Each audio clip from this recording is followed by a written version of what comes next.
Bonjour, alors j'espère que vous allez bien, que vous passez un bon dimanche. En tout cas, je ferai en sorte, du moins que cette vidéo sorte dimanche. Euh, je pensais initialement sortir un vlog aujourd'hui. Comme finalement, il n'en est jamais sorti sur cette chaîne. De vrai format vlog, il n'en est jamais sorti.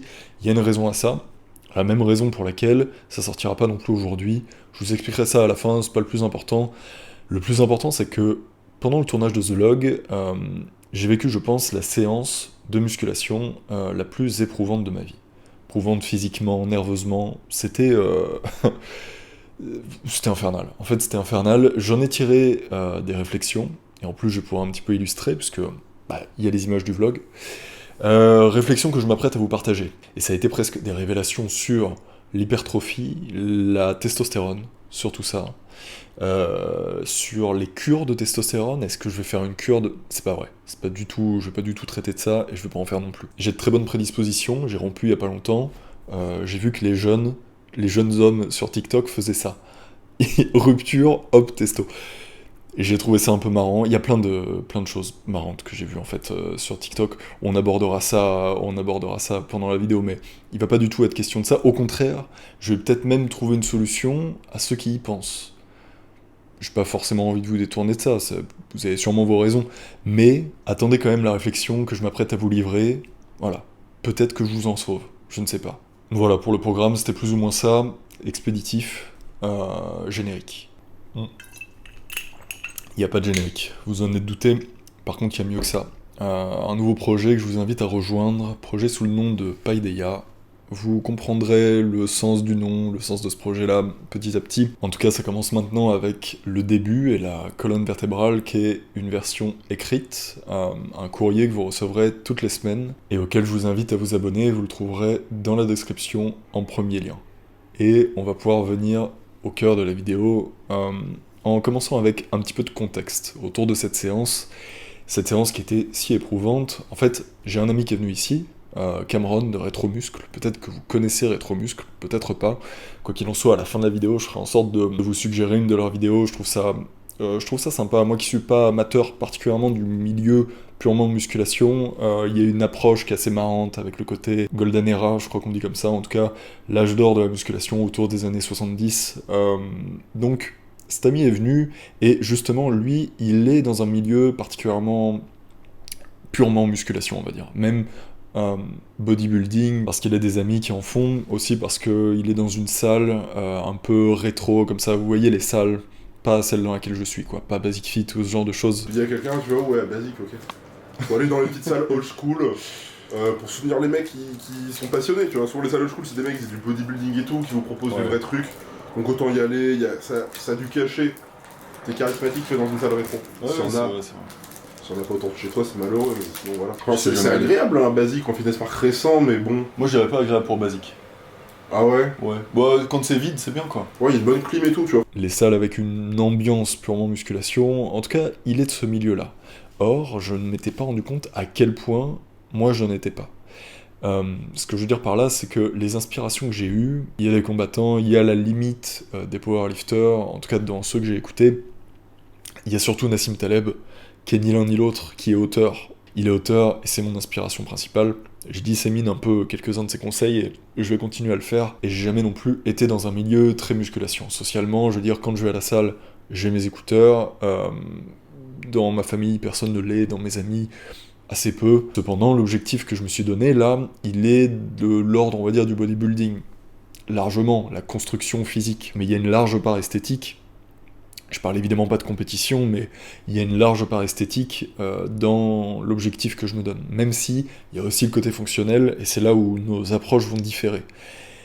J'ai quand même beaucoup à en apprendre, et jusqu'à là, j'étais pas particulièrement porté dessus, parce que justement, dans mes inspirations, je vois qui sont ces gens, hein, ces bombes, tout ça, mais c'est pas mes inspirations, voilà. Ça va lourdement pousser, enfin moi pas trop, je suis très fatigué, mais en tout cas ce monsieur m'a dit qu'il s'entraînait assez vite, pas très intensément, que voilà. Du coup là le but ça va être voilà qu'il se détruise quoi. Et donc lorsque Cameron est passé, on en a profité pour aller faire une séance. C'était une séance d'eau, ce qui rend la chose d'autant plus compliquée. Je trouve ça infernal les séances d'eau, mais elles sont, pour mes séances habituelles en tout cas, essentiellement constituées de traction.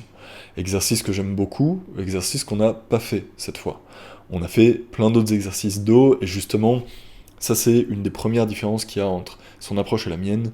Alors non, je dirais que la première c'est le temps de séance, ce sur quoi je pense qu'il a raison, c'est-à-dire il fait des séances qui sont plus longues, et je pense que mes séances, même si je les ai rallongées, sont encore trop courtes, sont autour de 30-40 minutes, je pourrais peut-être aller au-delà, elles sont plus autour de 30 en fait. Donc ça c'est une des premières différences.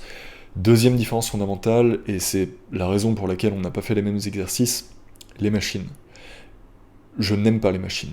J'ai un mauvais a priori sur les machines, et justement ça vient de Taleb aussi, et de ses réflexions de neurosciences sur les machines, mais c'est parce que lui vise un physique fonctionnel, très fonctionnel je veux dire, et pas particulièrement hypertrophie. Pour ce qui est de l'objectif de l'hypertrophie, je comprends que les machines soient idéalement conçues pour ce qui est de cibler un muscle en particulier et isoler ce muscle des autres. Ce qui se passe pas, par exemple, lorsque je fais les tractions. Ça me va très bien, mais quand je fais les tractions, je sens que les avant-bras, par exemple, prennent énormément de la charge, et parfois même lâchent avant le dos. Je veux dire, je suis ok avec ça, c'est une manière de les travailler aussi. Je pense que ça travaille le dos aussi, mais c'est vrai que ça cible pas autant que les exercices là qu'on a fait avec les machines, les poulies. Ce qui va se passer avec les machines et les poulies, et si le mouvement est bon, c'est que ça va réduire toutes les frictions et les facteurs limitants, on va dire, qu'il pourrait y avoir, justement comme mes avant-bras ou ma poigne pour les tractions peuvent être un facteur limitant. Mais c'est la raison pour laquelle aussi je préfère ces exercices polyarticulaires, polymusculaires, je sais pas si ça se dit, mais en tout cas qui engagent plusieurs muscles. Ce qu'on peut appeler facteur limitant, moi je pense simplement que ça développe d'autres parties en synergie. Est-ce que c'est en synergie? Et c'est en tout cas une approche qui me convient, au point que ce que je préfère comme exercice, ce soit plutôt le poids de corps lesté et les poids libres. Et une autre différence que j'ai pu constater dans nos entraînements, c'est le poids. C'est que j'essayais toujours d'avoir le plus lourd possible de porter le poids le plus lourd possible pour des séries entre, à part certains exercices, entre 8 et 12 répétitions. J'exclus par exemple les élévations latérales où souvent j'en fais plus. Mais en tout cas, là, on pouvait faire parfois une série de 25. Équivalentement, je pense que ce sera la 20e rep. Malheureusement, 20e. C'est là qu'on arrive au point central, à la vraie différence entre nos entraînements, c'est l'échec. Et l'échec, aller à l'échec j'entends, c'est un sujet compliqué parce que c'est compliqué à définir, là où est l'échec. Soi-disant physique. Je dis soi-disant parce que je pense pas qu'on arrive à l'échec physique. Je pense que là où on pense qu'on est à l'échec physique, si la vie d'un proche en dépendait, par exemple, on pourrait en faire une de plus. Donc, là, en vrai, je joue un petit peu sur les mots, parce que j'y étais quand même pas. J'étais quand même pas au niveau, juste avant que ce soit la répétition qui dépend de la vie d'un proche. Donc il y avait quand même une vraie différence, et c'est cet échec-là, même s'il est dur à placer, dont je vais parler. C'est pour ça aussi que cette séance était aussi éprouvante, et que j'ai spécifié que c'était séance de musculation, parce que j'ai déjà été, je pense, beaucoup plus proche de cet échec-là, par exemple quand ça engageait un affrontement avec quelqu'un. Parce que je pouvais pas lâcher aussitôt que je lâchais quand je suis tout seul à la salle, et qu'en fait, il y a que moi et mon ego est plus clément avec moi quand il n'y a pas quelqu'un en face. En fait, c'est la raison pour laquelle, à la fois, la musculation, c'est plus simple que les sports de combat, je trouve ça plus facile, parce que, justement, on va être seul face à la charge, et il n'y a pas, a priori, autant à se dépasser. Mais c'est aussi pour ça que c'est plus compliqué, c'est parce que on est seul face à la charge, et qu'il n'y a pas autant à se dépasser, et donc c'est à nous, c'est une sorte de petit combat intérieur pour aller jusqu'à cet échec. Et il est compliqué à définir. Là, je sais que ce que j'essaye d'exprimer avec des mots, ce qui est arrivé, ce que j'ai ressenti à ce moment-là, et la force mentale que ça m'a demandé à ce moment-là. Je pense que c'est quelque chose qui peut se transmettre, notamment par la compréhension, d'où le partage de cette réflexion. Mais ce qui m'a vraiment amené vers cette révélation, on va dire, cette théorie sur l'hypertrophie et la testostérone, c'est que ça fait plusieurs fois maintenant que j'entends « j'ai explosé en allant jusqu'à l'échec ». Ma réflexion, elle concerne l'échec et plus largement cette zone limite de nos capacités. Ce que je pense, c'est que c'est dans cette zone que vient l'hypertrophie, comme ils disent qu'ils explosent. C'est ça que ça veut dire, ils n'explosent pas littéralement, c'est l'hypertrophie. Et la deuxième chose, c'est que ça justifierait pour moi une augmentation de la testostérone. J'y viens. Je vais commencer par vous parler de la substance que mon ami a pris, qui est une substance illégale, euh, qui l'a pas toujours été, je crois. Elle a été interdite il y a quelques années, c'est ce qu'il y avait dans les pré-workouts comme le Jack 3D, Jacked, je sais pas comment ça se dit, en tout cas, moi c'est là que j'en avais entendu parler pour la première fois, c'est ce qu'on appelle la DMAA. Je m'y connais pas tellement sur cette substance, au point que ce que je pensais à la base, c'est que dans cette substance, il y avait quelque chose d'anabolisant. Je ne sais pas quoi, mais en tout cas, autre chose qu'un stimulant, comme l'est souvent le pré-workout. Et je tiens à dire d'abord qu'elle a été interdite, je pense, pour de très bonnes raisons, que moi j'en ai jamais pris, donc je conseille évidemment à personne d'en prendre. Je vous mets les raisons là pour lesquelles elles ont été interdites, mais ça me paraît cohérent. D'autant que je pense proposer une solution plus intéressante à ça. En tout cas, cet ami qui prenait cette substance, en tout cas qui l'a pris pendant un moment, avait un excellent physique. Vraiment un très bon physique, au point que on le surnommait le musclé ou le chargé éventuellement. C'était quand on était un petit peu plus taquin, c'était le chargé. C'est dire que il avait vraiment un bon physique, à la limite, hein, c'était pas du tout, je veux dire, c'était atteignable naturellement. Mais en tout cas, à ce moment-là, il avait un bon physique, et ce qu'il m'a expliqué il y a pas longtemps, c'est que la substance qu'il prenait, enfin ça là, je vais arrêter de dire substance, mais la DMAA, agissait justement comme un stimulant, et pas comme je pensais, comme autre chose, quoi, comme anabolisant ou quelque chose qui allait faire grossir le muscle. Ce que je veux dire par là, c'est que les gains qu'il avait eus, c'était grâce à la stimulation que lui avait procuré cette substance, donc à l'entraînement qu'il faisait, et en fait il faisait des entraînements de fou furieux, et je pense qu'il était beaucoup plus proche, justement, de la limite de ses capacités. Je dis je pense, mais en fait non, c'est même ce qu'il me disait. Il était dans cette zone-là. Après, je crois qu'il dormait pas, hein, et enfin voilà, tous les effets que ce genre de choses peuvent avoir, et dans tous les cas, je trouve pas ça très intéressant que ça vienne d'une substance. Vu la force qu'on peut avoir, la force mentale qu'on peut avoir, et ce qu'elle peut nous faire, je trouve ça beaucoup plus intéressant d'aller le chercher par là. C'est pour ça que j'en prends pas. Sinon, moi, c'est des choses qui me parlent, évidemment. Les substances que je recommande, c'est le café noir, par exemple. Je viens d'en prendre un, comme d'habitude. Café serbe, cette fois-ci.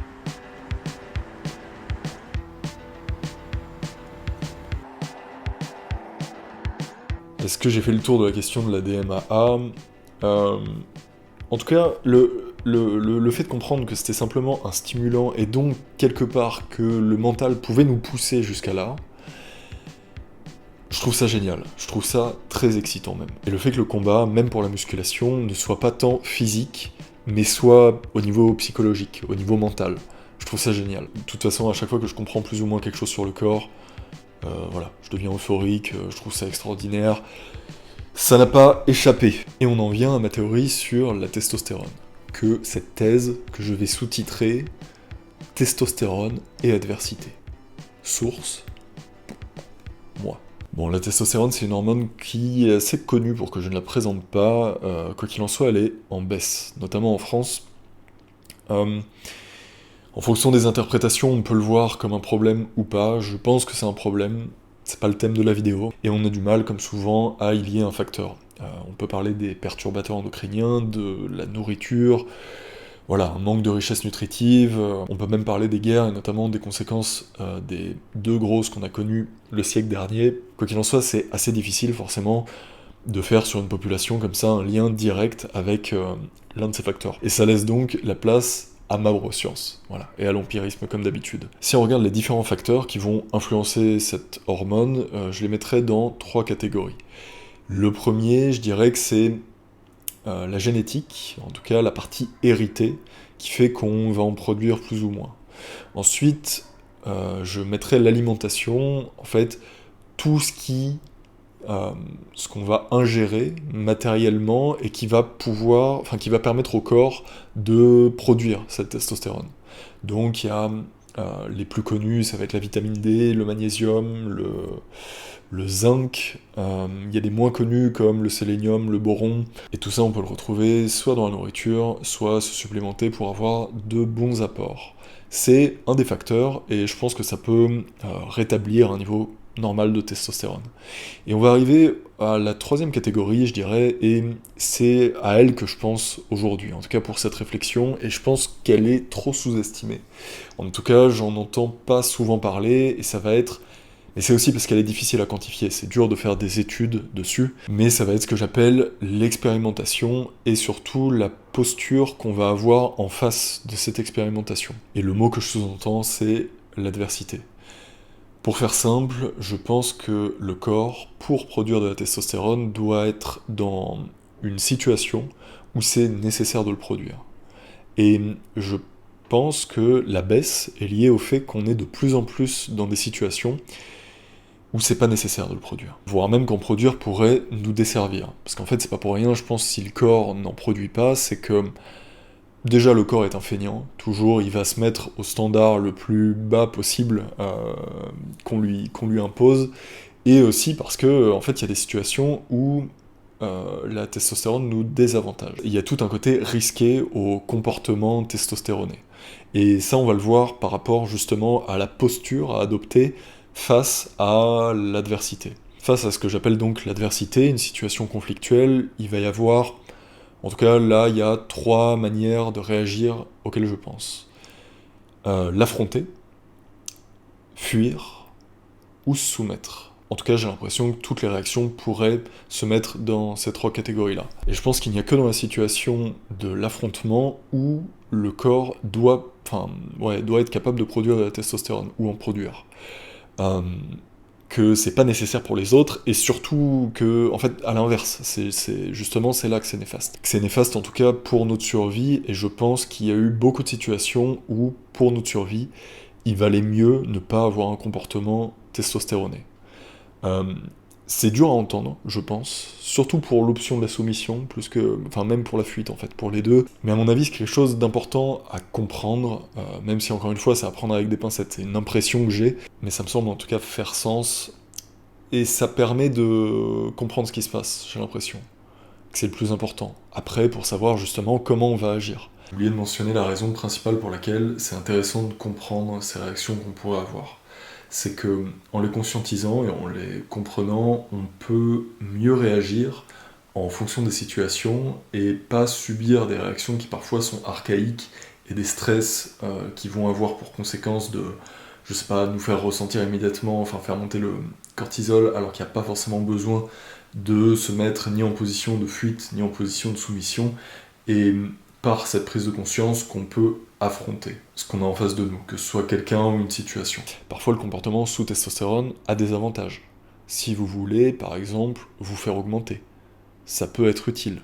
Ça peut expliquer aussi certaines différences salariales. Par contre, il va y avoir d'autres situations, comme par exemple le fait qu'on vous sorte un Opinel numéro 9, et Dieu sait qu'ils sont aiguisés quand ils sont 9.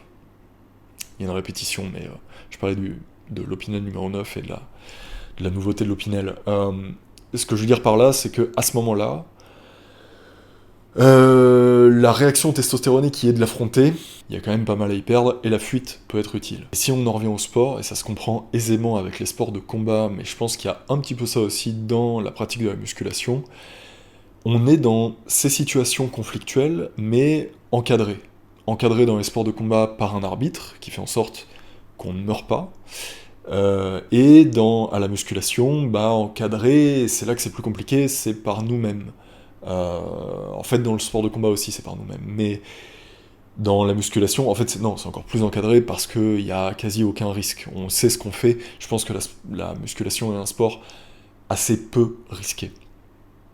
Faire attention quand même quand on va à l'échec. Je pense qu'il faut faire attention autant du côté nerveux que du côté musculaire. Mais si on ne va pas comme un complet bourrin, ça va, la musculation.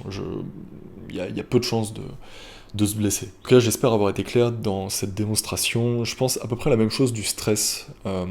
Et là, on parle aussi du stress parce que, oui, en fait, c'est ça le point. C'est que le stress musculaire, mais oui, j'allais ne pas conclure justement sur la musculation. Ce stress musculaire-là, et notamment quand on est autour de sa limite, il pousse le corps à produire de la testostérone. En tout cas, la testostérone aidera le corps à ce que cette limite ne soit pas un stress. Et comme le corps est un feignant, il veut que ce ne soit pas un stress. Il veut que ce soit tranquille pour la prochaine fois. Donc c'est ce qui aide, je pense, à la progression, à l'hypertrophie, et je pense à la testostérone. Si on prend le problème dans l'autre sens, quand on voit le comportement de ceux qui se piquent à la testostérone, donc qui ont des taux délirants, en fait. Même s'ils n'ont pas un taux de production délirant, au contraire, c'est très très bas, puisque les hormones de synthèse vont faire à peu près tout le travail, quoi qu'il en soit, leur psychologie est affectée et touchée, on va dire, par beaucoup de testostérone. Et ça les pousse à aller, je pense, beaucoup plus dans l'adversité. Je pense, et j'ai observé, à plus chercher le conflit aussi. Ça va dépendre des personnalités, mais ça exagère souvent ce trait d'aller chercher le conflit. Et comment tout ça est lié? Parce que je pense que la testostérone indique au corps qu'on est dans un milieu où on peut aller chercher le conflit, où le conflit va nous être bénéfique. En fait, et c'est une manière un petit peu pessimiste là pour le coup de voir l'homme, mais qu'il a plus à gagner qu'à perdre, qui serait tout le temps en train de sous-peser ce qu'il a gagné et ce qu'il a à perdre, et qu'il a plus à gagner qu'à perdre, statistiquement on va dire, en étant agressif et en allant vers le conflit. Le conflit se retrouvant dans ces répétitions qui sont très dures, le conflit peut se retrouver dans les sports de combat, encore plus évidemment, et que c'est aussi ça qui aide les bodybuilders à produire, à l'hypertrophie. Même si c'est évidemment pas que ça, je pense que la majeure partie c'est simplement que la testostérone va vers l'hypertrophie. Est-ce que c'est clair ? Et si on continue sur le stress, je pense que c'est la même chose. Vous savez, on entend beaucoup que le stress ferait diminuer la testostérone parce que monter le cortisol. Je pense que c'est vrai. Et je pense qu'en fait, le cortisol monte parce qu'on est dans une situation, le stress nous met dans une situation où il vaut mieux soit fuir, soit se soumettre.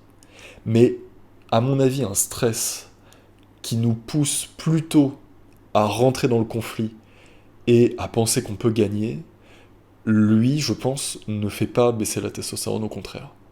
Voilà. J'aimerais avoir des études dessus. Sur tout ce que j'ai dit, il est possible, en fait, qu'il y ait des études dessus. Voilà. J'ai juste pas envie de chercher. Je pose ça là, j'expérimente, on va voir. Peut-être qu'un jour, je ferai des tests, quand même. Et jusqu'à là, j'ai jamais fait de test, parce que je me souciais pas trop de ça. J'ai l'impression que ça va, même si j'optimise quand même, mais je veux dire, je suis pas trop parano là-dessus. Mais ouais, ce serait intéressant de voir des tests avant, après, qui donnent là pour le coup, qui donneraient une source de la testostérone qu'il y a dans le sang. En tout cas, je trouve que c'est des réflexions qui sont absolument passionnantes. C'est peut-être pour ça que j'ai passé un petit peu trop de temps dessus. Quoi qu'il en soit, je continuerai sur le même genre de réflexion.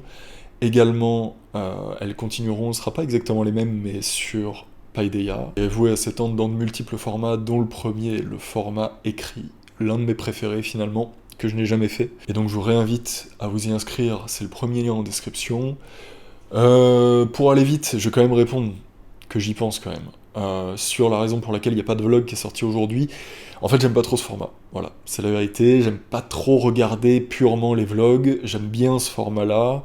La raison aussi c'est que le son était pas bon, en fait j'ai pris les rushs, on avait parlé, tout ça, c'était sympathique, mais le son était vraiment pas assez bon pour que je vous inflige ça. Donc là on a commencé la séance, déjà c'est un petit peu particulier parce qu'on s'est échauffé. Ça fait plaisir. C'est pas exclu qu'il y ait des formats qui se rapprochent plus du vlog, en tout cas je ne me l'interdis pas. Je m'interdis pas non plus de sortir des podcasts, ça peut arriver à n'importe quel moment, voilà, je préfère vous le dire. A bientôt, à la semaine prochaine. Tu dis pas bonjour toi ? Bah moi je dis bien le bonjour. Depuis mes vidéos, mes vidéos Battlefield sur YouTube, je dis bien le bonjour. Et t'as commencé avec des vidéos Battlefield sur YouTube ? Ça filme là du coup, ouais. Faut savoir que moi j'ai rien changé de ma diète, j'ai juste explosé l'intensité de mes entraînements, j'ai progressé. Hein. Ah oui là c'est bien ça, ok. Encore. Donc ça te démolisse. Non, t'étais pas bloqué. C'est-à-dire qu'il y a un moment où il faut que ça bloque. Mais ça demande beaucoup de courage et d'expérience. Mec c'est fou. C'est très dur. Le vrai échec, frérot, c'est très dur. En fait, quand je suis tout seul, j'ai aucune raison d'aller à cet endroit-là. Ouais. Et c'est ça le plus dur. En fait, c'est ça qui te forge, frérot. C'est que quand t'es tout seul, t'arrives à t'infliger ça. Ouais, c'est fort. Tout seul, sans raison. Soyez pas dépendant de vos pré-workouts sur bon, j'ai pas mon pré-workout, je peux pas m'entraîner, mais t'es qui? C'est comment tu vas faire en fait si tu n'as plus de pré-workout? Il y en a, ils sont là, oh je suis en diète, heureusement que je prends mon Monster 0 sucre. Ouais. Ok. Oui, voilà, c'est juste, voilà, ceux qui s'en vont tout le temps, oh, il me faut mon monster, oh, mon pré-workout. Désolé, j'ai même des potes qui font ça, mais les gars, franchement. Ouais, tu viens d'agresser tout Passez le monde, autre c'est très chose, bien. j'agresse, voilà. Et là, a priori, ça, ce serait anabolique, c'est ça? Bah, ça fait un bon pump.